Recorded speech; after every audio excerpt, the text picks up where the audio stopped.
عرصہ گزر چکا ہے. پیر مہر علی شاہ صاحب کو پردہ کیے ہوئے کتنی ساعتیں گزر چکی ہیں، لیکن اس کے باوجود جب ان کے قلم سے نکلے ہوئے الفاظ سر محفل پڑے جاتے ہیں، سمجھ آئے نہ آئے، لیکن محفل کا ذوق، محفل کا رنگ، اور جس عروج تک ہم اپنی محافل کو لے کر جانا چاہتے ہیں، محافل اس عروج تک چلی جاتی ہے. محفل نعت اس عروج کا نام نہیں کہ نوٹوں کے ڈھیر لگا دیے جائیں تو محفل پاک عروج پہ چلی جاتی ہے، یا بڑی واہ واہ کرنے والے ہوں تو محفل پاک عروج پہ چلی جاتی ہے. دو چار بھی بیٹھے ہوں لیکن بیٹھے یہاں ہوں اور نگاہیں گنبد خضرا پہ ہوں تو سمجھے کہ محفل درجہ قبولیت کو پہنچ چکی ہے. اور آج کی چونکہ محفل جس ہستی کا ہم نے ذکر کرنا تھا کہ قبلہ شاہ جی نے تمہیدی اس طرف باندھ دی ہے کہ محفل پاک کا یقیناً یہ ذوق بننا تھا کہ جب عشق والوں کی بات ہوتی ہے تو وہ ظہوری نے کہا تھا، ظہوری قصوری علیہ رحمہ نے، کہ عقل والوں کے نصیبوں میں کہاں ذوق جنون، عشق والے ہیں جو ہر چیز لٹا دیتے ہیں. تو جب عاشقوں کی بات ہوتی ہے تو پھر معاملات اور سے اور ہو جاتے ہیں. آج چونکہ کل جو جمعرات گزری ہے اس کو سیدنا حضرت اویس قرنی رضی اللہ تعالیٰ عنہ کا یوم وصال گزرا ہے، تو حضرت سیدنا اویس قرنی رضی اللہ تعالیٰ عنہ کے حوالے سے چند باتیں آپ کے گوش گزار کرنی تھی. جہاں ذکر اویس ہونا ہو پھر محفل پاک اسی عروج کی طرف جاتی ہے. تو حضرت اویس قرنی رضی اللہ تعالیٰ عنہ آپ کے حوالے سے سیرت نگاروں نے لکھا ہے کہ آپ کا نام اویس بن عامر ہے اور آپ کا تعلق یمن کی کریا کرن سے ہے، اسی وجہ سے آپ کو اویس قرنی کہتے ہیں. داتا صاحب نے ان کا تذکرہ کشف المحجوب کے اندر بھی فرمایا اور دیگر محدثین کرام نے اور صوفیاء کرام نے بھی حضرت اویس قرنی کا نام ذکر کیا ہے. بلکہ یوں سمجھیں کہ حضور علیہ الصلوۃ والسلام کے صحابہ کی زیارت کرنے والے تابعین میں جو ذات سب سے افضل ہے، یوں سمجھیں کہ جس طرح صحابہ میں صدیق اکبر سب سے افضل ہیں، اس طرح تابعین میں حضرت اویس قرنی سب سے افضل، خیر التابعین. اور یہ آج میں ایک کتاب کے اندر پڑھ رہا تھا کہ خیر التابعین حضرت سعید ابن مسیب رضی اللہ تعالیٰ عنہ، یہ بھی تابعین میں سے ہیں اور بڑے نام گرامی حضور کی شریعت کا علم رکھنے والے علماء میں آپ کا شمار ہوتا ہے. تو حضرت امام احمد بن حنبل جیسے محدثین نے لکھا ہے کہ حضرت سعید ابن مسیب رضی اللہ تعالیٰ عنہ آپ خیر التابعین ہیں، لیکن مفتی احمد یار خان نعیمی علیہ رحمہ آپ لکھتے ہیں کہ جہاں تک علم شریعت کی بات ہے آپ سعید ابن مسیب رضی اللہ تعالیٰ عنہ کو خیر التابعین کہہ سکتے ہیں، لیکن جب بات عشق کی آ جائے تو پھر اویس سب سے آگے ہے، پھر اویس کا مقابلہ کوئی بھی نہیں کر سکتا، پھر خیر التابعین اویس قرنی ہی ہوں گے. اور جہاں تک میں نے مشکات شریف کی حدیث پاک پڑھی ہے تو حضور نے حدیث پاک میں خود حضرت اویس قرنی کو خیر التابعین کہا ہے. آپ صحابی بن سکتے تھے، آپ کو حضور کی صحابیت کا شرف حاصل ہو سکتا تھا، اس کی ایک وجہ آڑے آ گئی، آپ کی والدہ کی خدمت تھی جس کی وجہ سے آپ کو وہ وقت میسر نہیں آ سکا کہ حضور سے ملاقات کرتے، حضور کا دیدار کرتے اور شرف صحابیت سے مشرف ہوتے. یہاں پر ہمیں ایک چیز اس سے سبق حاصل کرنا چاہیے، جو والدین کو چھوڑ کر تبلیغ کے لیے نکل جاتے ہیں، چلے لگانے کے لیے نکل جاتے ہیں، کوئی حج کرنے جا رہا ہے، کوئی عمرہ کرنے جا رہا ہے، کوئی جناب مجاہد بن کے جہاد کرنے کے لیے جا رہا ہے، اور گھر میں بوڑھے والدین ترس رہے ہوتے ہیں ان کی خدمت کو اور ان کو چھوڑ کر وہ چلے جاتے ہیں. ان کو سوچنا چاہیے کہ کائنات کے جتنے بھی ولی ہیں، ولایت کے جتنے مدارج ہیں، کوئی غوث ہو، قطب ہو، ابدال ہو، اوتاد ہو، قلندر ہو، غوث اعظم کیوں نہ ہو، صحابی کے قدموں سے لگنے والی مٹی کے برابر بھی نہیں ہو سکتا. اتنا بڑا کائنات کا رتبہ اویس قرنی نے صرف اس لیے نہیں حاصل کیا کیونکہ ماں کی خدمت کرنی. بھائی صحابیت سے بڑا شرف کون؟ آپ کسی پیر کی بارگاہ میں جائیں گے، بڑی سی بڑی بات یہ ہوگی کہ پیر کے ہاتھ چومیں گے، خدمت کریں گے، وہ خود ولی کامل آپ کو ولی کامل بنا دے گا. ولیوں میں آپ کتب بن جائیں، ابدال بن جائیں، کلندر بن جائیں، اوتاد بن جائیں، غوث بن جائیں، لیکن ہے ولی صحابیت کے مرتبے کو نہیں پہنچ سکتے. اور وہ مرتبہ اویس کو زندگی میں کئی بار مل سکتا تھا لیکن صرف اس وجہ سے نہیں مل سکا کیونکہ والدہ کی خدمت کرتے رہے. جب انہوں نے اپنی والدہ کے ساتھ وفا کی انتہا کر دی، پھر میرے کریم نبی صلی اللہ علیہ وسلم نے بھی کرم کی انتہا کر دی، حضور نے بھی پھر کرم کی انتہا کر دی۔ سیدہ کائنات سیدہ عائشہ صدیقہ رضی اللہ تعالیٰ عنہ فرماتی ہیں کہ ایک دفعہ حضرت اویس حضور سے ملنے کے لیے آئے، آ کر دروازے پہ دستک دی، لیکن اتفاق سے حضور گھر کے اندر موجود نہیں تھے۔ دستک دے کر کہنے لگے حضور گھر کے اندر موجود ہیں، تو سیدہ فرماتی ہے میں نے پوچھا آپ کون ہو؟ فرمایا کہنا کہ کرن سے کوئی دیوانہ آیا تھا، یمن کے علاقے کرن سے کوئی حضور کو ملنے کے لیے آیا تھا۔ تو سیدہ فرماتی ہے میں نے ان سے کہا کہ حضور باہر کہیں تشریف لے گئے ہیں، حضور کچھ ساعتوں کے بعد کچھ لمحات کے بعد حضور آ جائیں گے، پھر حضور سے ملاقات کر لینا۔ فرمایا میں اپنی ماں سے وقت اتنا لے کر آیا ہوں کہ اتنا انتظار میں کر نہیں سکتا، میں بڑے دور سے آیا ہوں اور میں نے بڑے دور واپس جانا ہے، اور جتنا وقت لے کر آیا تھا اگر حضور مل جاتے تو میری قسمت تھی، لیکن حضور نہیں مل سکے۔ حضور کو میرا پیغام دینا کہ آپ کا ایک منگتا، آپ کا ایک فقیر یمن سے چل کر آپ کی ملاقات کے لیے آیا تھا۔ سیدہ کائنات فرماتی ہیں یہ عشق ہے، یہ محبت ہے، اور جب یہ معاملات ہوتے ہیں تو پھر بتانے کی ضرورت نہیں پڑتی۔ سیدہ فرماتی ہیں جب حضور گھر کی دہلیز پر قدم رکھتے ہیں تو حضور کا پہلا سوال یہ ہوتا ہے کہ عائشہ گھر کی دہلیز پر کوئی آیا تھا؟ آج دروازے پر کسی نے دستک دی تھی۔ نہ جانے لوگ کس کو نبی مانتے ہیں اور کیسے نبیوں کو مانتے ہیں کہ جن کو کچھ پتہ ہی نہ ہو، جن کو دیوار کے پیچھے کی خبر نہ ہو۔ ہم تو اس نبی کے ماننے والے ہیں کہ جس کا غلام اویس نبی کے دروازے پہ آئے اور دروازے سے ہٹ کر واپس چلا جائے،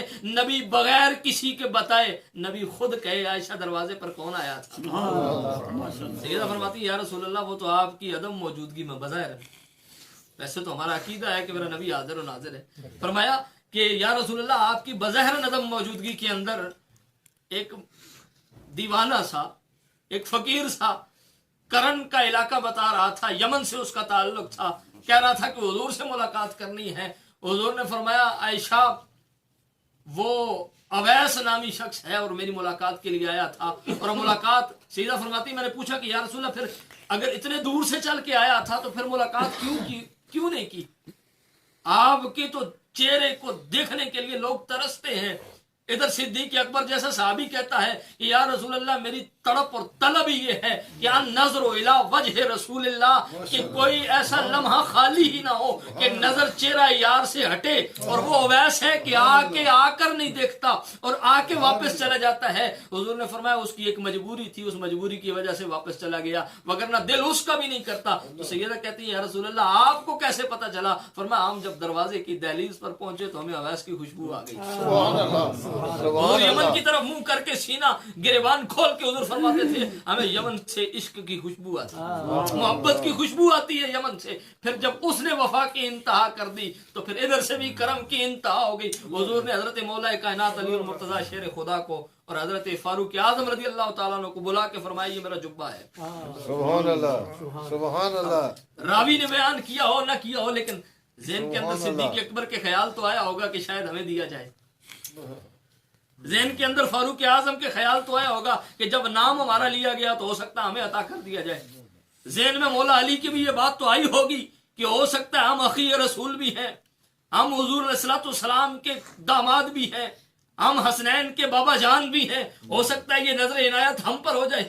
عثمان سوچتے ہوں گے کہ ہم تو ذوالنورین ہیں، ہمیں نبی نے ذوالنورین بنا دیا ہے، ہمارے اوپر ہو سکتا ہے کرم نوازی ہو جائے۔ بلال سوچتے ہوں گے کہ ہم نے دین کے لیے بڑی قربانیاں دی ہیں، ہمیں رسول نے خود خرید کر وقف کر کے آزاد کر دیا ہے، ہو سکتا ہے یہ عنایت یہ نوازش ہم پر ہو جائے۔ لیکن حضور نے فرمایا عمر علی ادھر آ جاؤ، یہ میرا جبہ ہے۔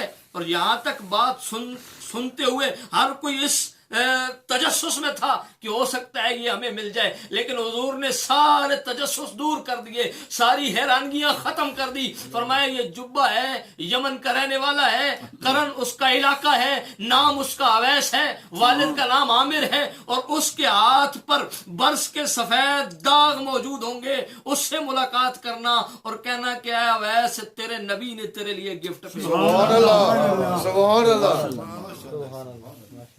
جبہ پیش کرنا اور جبہ پیش کر کے کہنا دوسرا تیرا نبی تجھے سلام پیش کرتا ہے۔ کبھی آنکھیں بند کر کے عالم تصورات میں سوچے تو صحیح کہ دنیا مصطفیٰ کو سلام کرتی ہے، کوئی مصطفیٰ جان رحمت پہ لاکھوں سلام،